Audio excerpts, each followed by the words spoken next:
ओम श्री गणेशाय नमः। ओम श्री वासुदेवाय नमः। सरस पद्यात्मक गीता द्वितीय अध्याय। हम लोगों ने गीता के प्रथम अध्याय में अर्जुन विषाद योग के अंतर्गत अर्जुन की करुणा, मोह और असमंजस की चरमावस्था को जाना। जब वह युद्ध भूमि में अपने कर्तव्य से विमुख होकर गांडीव धनुष त्याग देते हैं और भगवान श्री कृष्ण से दिशा निर्देश की आशा करते हैं।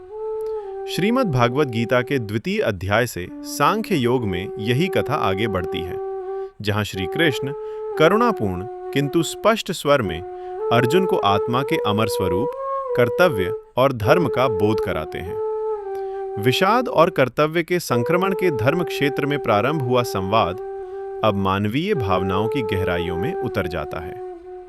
प्रथम अध्याय में अर्जुन का विवेक मोह में डूबता है और उसका क्षत्रिय धर्म डगमगाने लगता है। अर्जुन के हाथ से गांडीव का गिरना आत्मिक दुविधा का प्रतीक है। द्वितीय अध्याय में श्री कृष्ण अर्जुन की करुणावस्था देखकर मुस्कुराते हैं और अर्जुन को झिझक छोड़कर उसे कर्तव्य पालन और आत्मा की अमरता का उपदेश देते हैं। यह अध्याय गीता के संपूर्ण दर्शन का आधार है। आत्मा, कर्म और स्थिर बुद्धि का प्रथम शिक्षण यहीं से आरंभ होता है। आइए गीता के द्वितीय अध्याय के अमर ज्ञान की ओर अग्रसर होते हैं। द्वितीय अध्याय आरंभ। संजय राजा धृतराष्ट्र से कहते हैं कि हे राजन, होकर दयावश दीन चित में अश्रु जब बहने लगे, तब खिन्न अर्जुन से तुरत श्री कृष्ण यो कहने लगे। व्याख्या।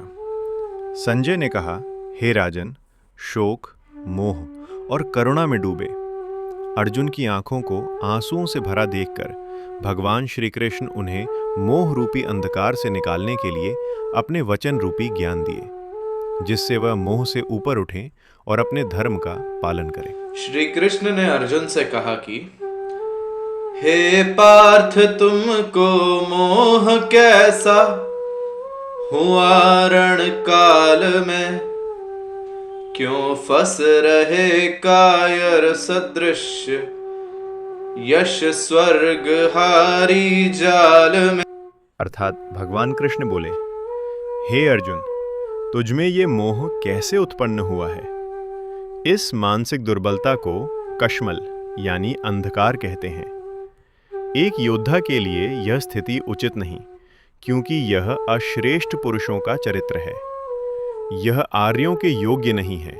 न ही इससे स्वर्ग की प्राप्ति होती है और न ही कीर्ति की।